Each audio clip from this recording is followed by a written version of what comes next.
close your eyes. And I would like you to notice the sound that your breath is making. So take a minute and just listen.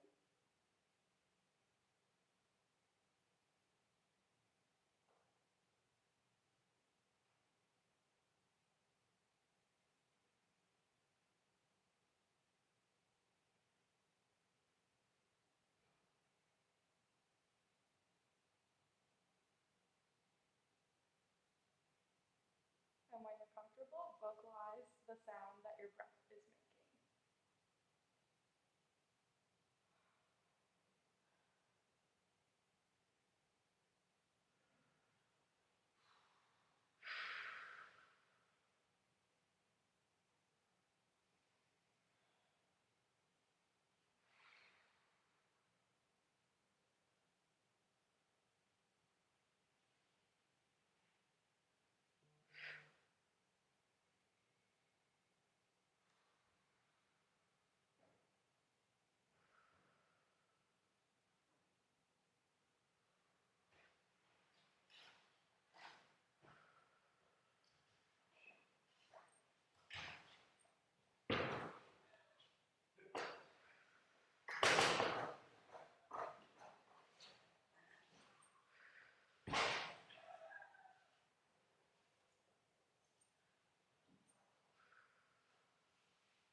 And then you can just find a spot in the circle, and when you feel comfortable, vocalize your breath.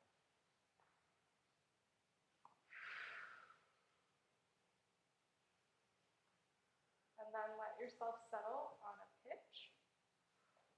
And when you feel like that pitch should come out, start to sing it.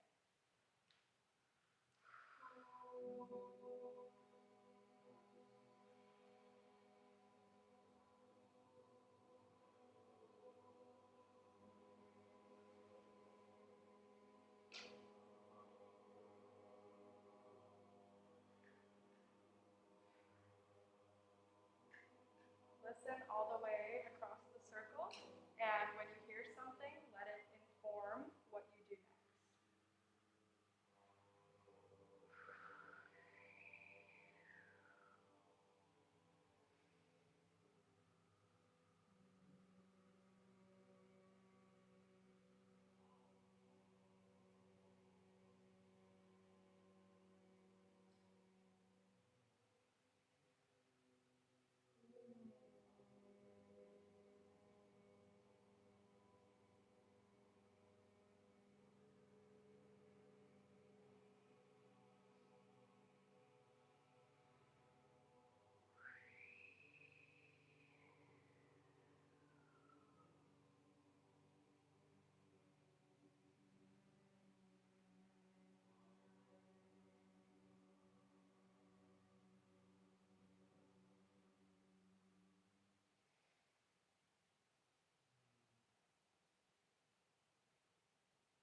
Yeah, great. Okay, that feels like a natural stopping point.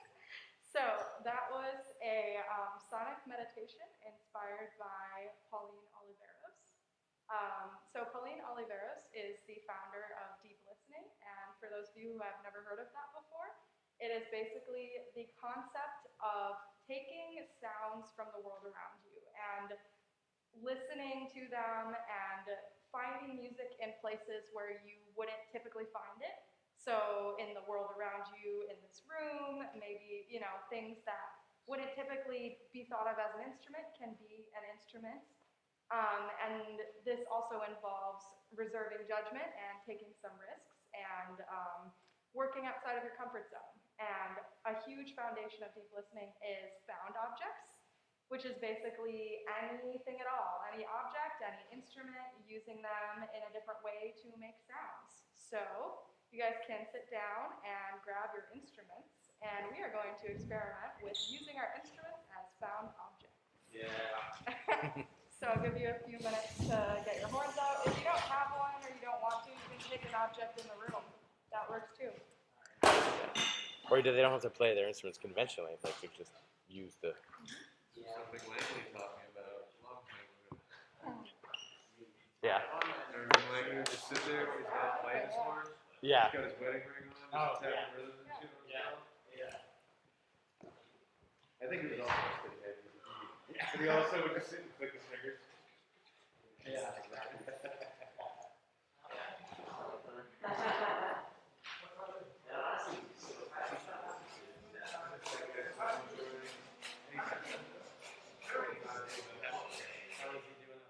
They're good. I just did a live Rodney and they're not plays.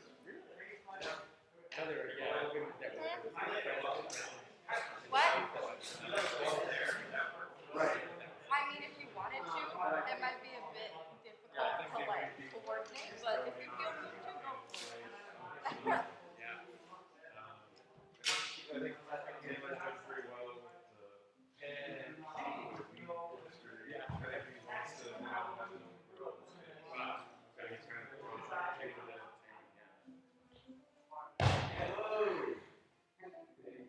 I just he made a comment on the internet the other day and I heard his voice in my head and I read it to myself. I used to see this guy every week for hours and hours.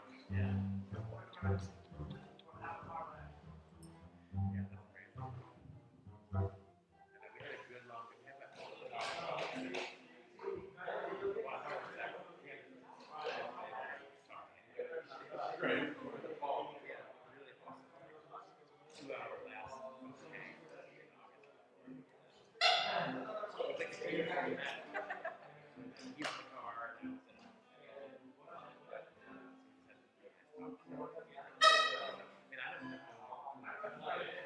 Okay, it looks like everyone's pretty much set. Yeah? Okay, so I want you to pretend like you've never played your instrument before. Go way, way, way, way, way back before you were a professional musician and look at the instrument in your hands and act like you have never seen it before in your life. So I'm going to give you all about 2 minutes to come up with a sound that you think has never been played before on your instrument. Whatever that means to you. So, with that being said, go for it and experiment, and we'll come back in 2 minutes and see what you got. Would flip around as a inhale. He would close all the keys to inhale and the reed buzz in the opposite direction.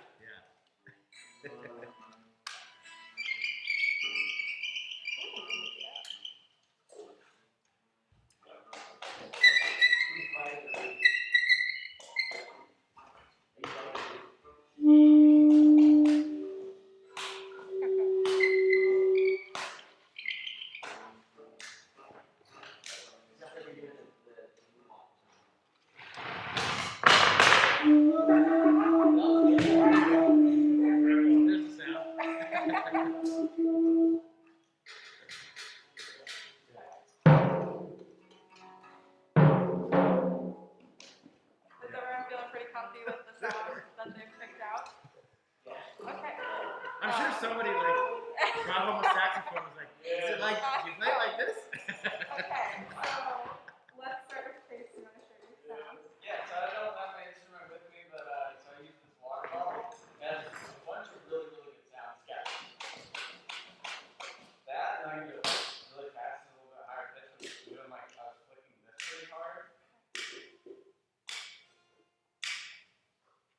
You know, and then I'll just scratch my fingernails across it, and then I'll do this like really quiet and good. Okay.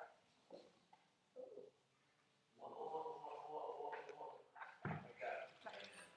Mo? I don't got it. No? Okay, that's fine. That's okay.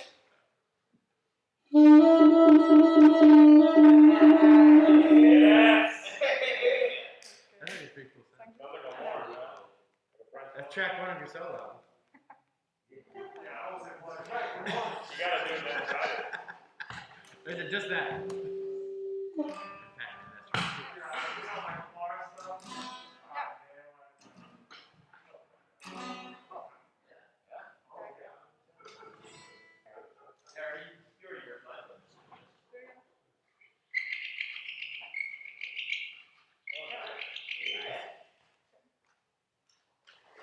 That's done? Yes, ma'am? Do you want to? I mean, I have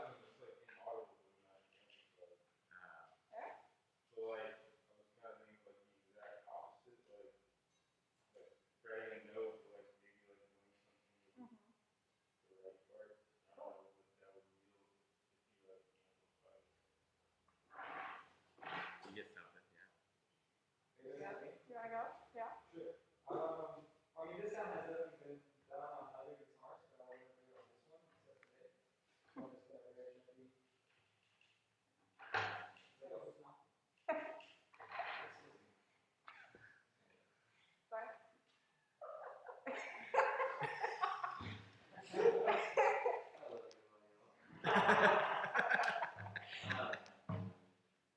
still trying to figure out some more stuff to do with it, but I've got 2 pencils here on my saxophone. Nice. Closing some of the tone holes at the top, or sorry, at the bottom, so that I can get more resonant sound out of it.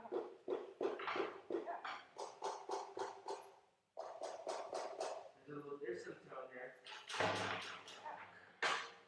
Yeah, and then dragging it across some of the action over here. Yeah. You know, makes weird sound. It's scraping on the inside. Great. Sam, do you want to go? Nice. There it is. Okay. So if about 5 people want to come up and try something, expanding on that. Gotta get the water. Yes, I no. can move on. Eric's Okay, right there. awesome. You can maybe stay there if you Yeah, want. you can stay there. I love the game. Okay, you want to find a spot next to Eric? Just because it's going to be easier if y'all are right next to each other. Yeah. I got 2 packs of batteries. Do you want to? You can do it. Yeah. That's a very good spot. Okay, do you Yeah. want to be included in the... Yeah, they can get included if no one else wants to join. Cool. But Anyone Zach else? can go from there. We can hear you. Okay, yeah, cool. I mean, 4's fine, but if someone else wants to, that'd be cool. Oh, then Eric's got his squeaks. Okay, so Yeah, that's 1, 2, 3, you're gonna 4, need to 5. come up with something, like distill the sound you found into an 8th note. So something really short that you can just go, like a very short attack. So show those, yeah, good, awesome. Yeah, cool. Okay, so what we're gonna do is create a collective groove. So why don't we start with this area? Okay. And I will stick a metronome on, and we're going to get a collective groove going with these sounds. And so you're gonna find an open beat on a 4 count, and then just repeat. And then the next person will layer in, and then you'll layer in, and then we'll just keep going, and then just groove on that for a while. Okay, I don't know if this is loud enough, but you get the idea. Yep.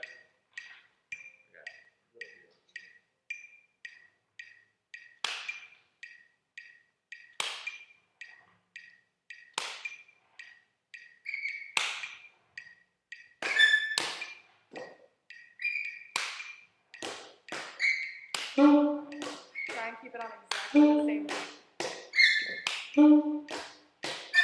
Nice. There we go. Really listen to each other.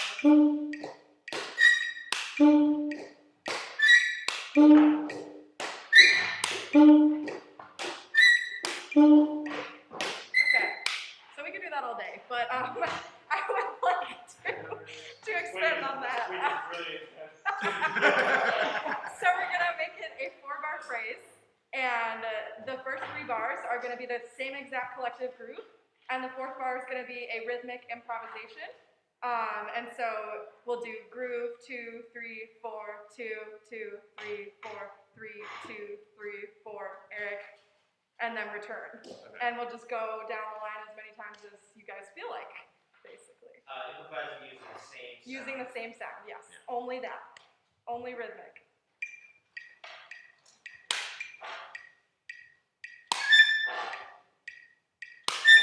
We'll take a minute to get it established.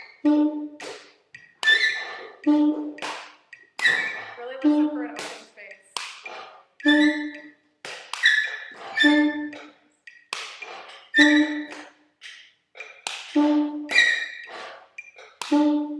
Okay, let's reset. So why don't we layer in one at a time, Yeah. and then really listen to the person before you so you can lock it in and play it on the same beat every time. The goal is to not be playing when someone else is playing.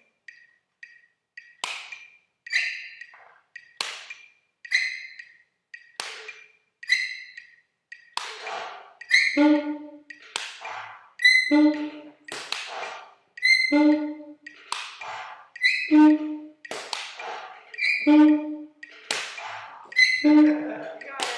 You really did. Get in there.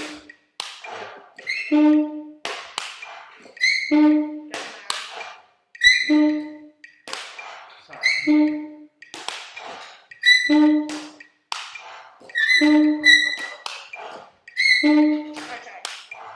Almost there.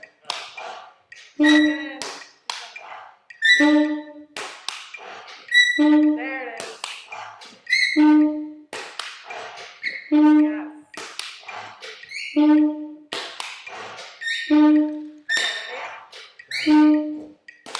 ready? 1, 2, 3. 1,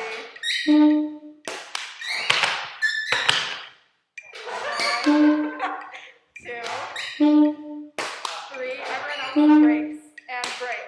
Go. 1, 2, 3. 1, 3. Go. 3.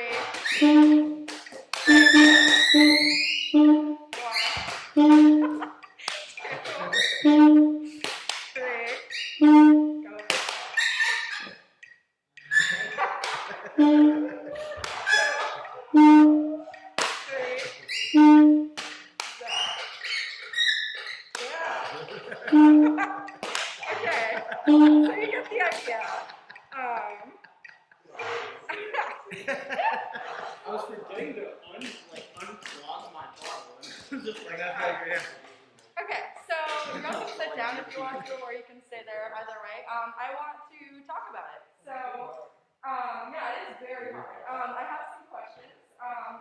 Why might these exercises be important? What was it like playing, watching, doing? Did you like it? Did you not like it, and why? And then, how did they make you think differently? So, open floor. Yeah? I think it boils down, in my mind, to like a really great exercise in teamwork, and also a really good demonstration of how something that's just simple and self-consistent can create a much more interesting thing. For me, it got a lot of imagery.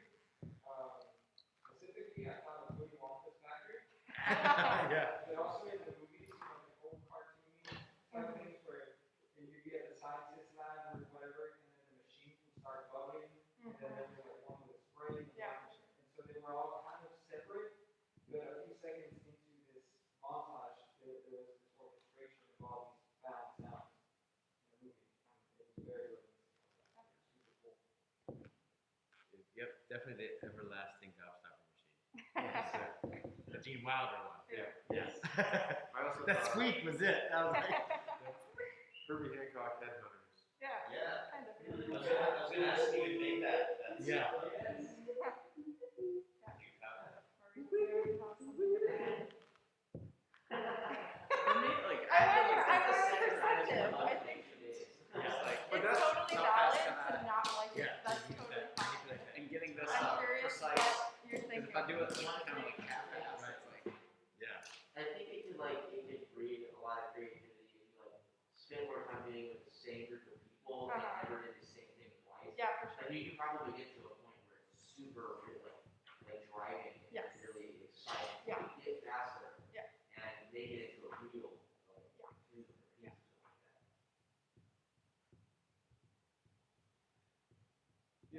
Yeah. I think it's nice to also experiment with creativity in musicianship that is divorced from your experiences with your instrument. Yes. Because I think a lot of times we're burdened by that. Absolutely. So it's nice to kind of just go out and say like, no, we're all musicians making Yes. choices that have nothing to do with our For sure. baggage. So if you wanted to expand on this, what you could do is make a sound catalog and spend a lot of time like shutting on your instrument, but without playing it. Like if you're a horn player, don't put it to your face, or if you're a string player, don't chunk on the frets. And eventually you develop this whole richness of sound, and it just basically diversifies your sound portfolio. Like if you want to come up with all these sounds, you could do it exclusively that. You could add it to a more melodic improvisation. There's really a whole world of possibilities, and it's a method to expand your creativity and get you thinking in a different way, and in a way that maybe you haven't done before. And it's very important to get outside of our box, because I think sometimes we get inside this like melodic, oh, this is all I can do with my instrument, when really there are thousands of more possibilities beyond even that.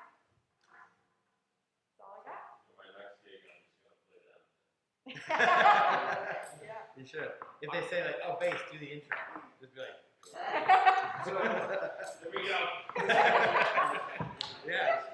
this is kind of semi-related to this whole idea, but a group of us were recreating several Tom Waits records, and those of us who were orchestrating it and transcribing it wanted to do it as close.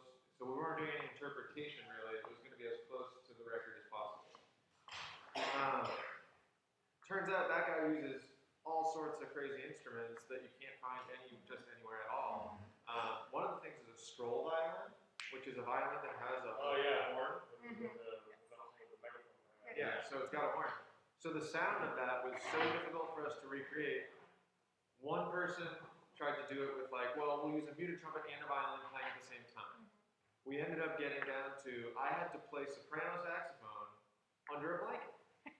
So part of being on the gig, it was actually a coat is what I did, but the instruction was like use a blanket. Yeah. So I had a coat on my chair that I had to then bring over and I had to play underneath the coat.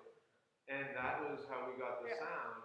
And then like there's another thing that we didn't know what the sound was, but we knew it had like a certain texture. So someone brought an extra horn that was in pieces, and we took the neck of it, put it into a road cone, an orange road cone.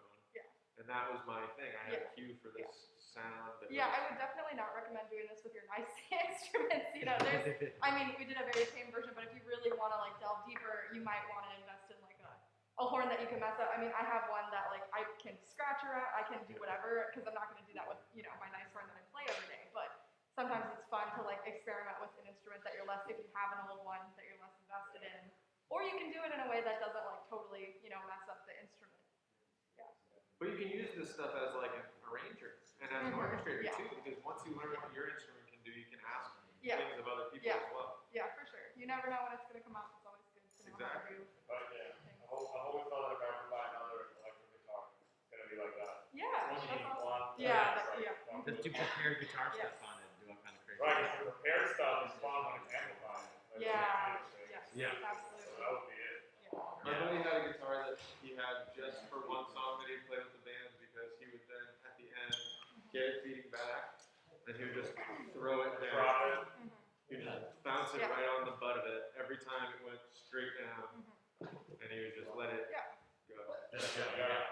So I task you with maybe on your journey home, listening a little deeper and thinking about what maybe the sounds you're hearing could be, why they could be music, and what about them gives them that musical quality. So think about it maybe from a different lens, like maybe you're taking the subway, listen to the sounds that the subway makes, or if you're walking, listen to the birds or the nature.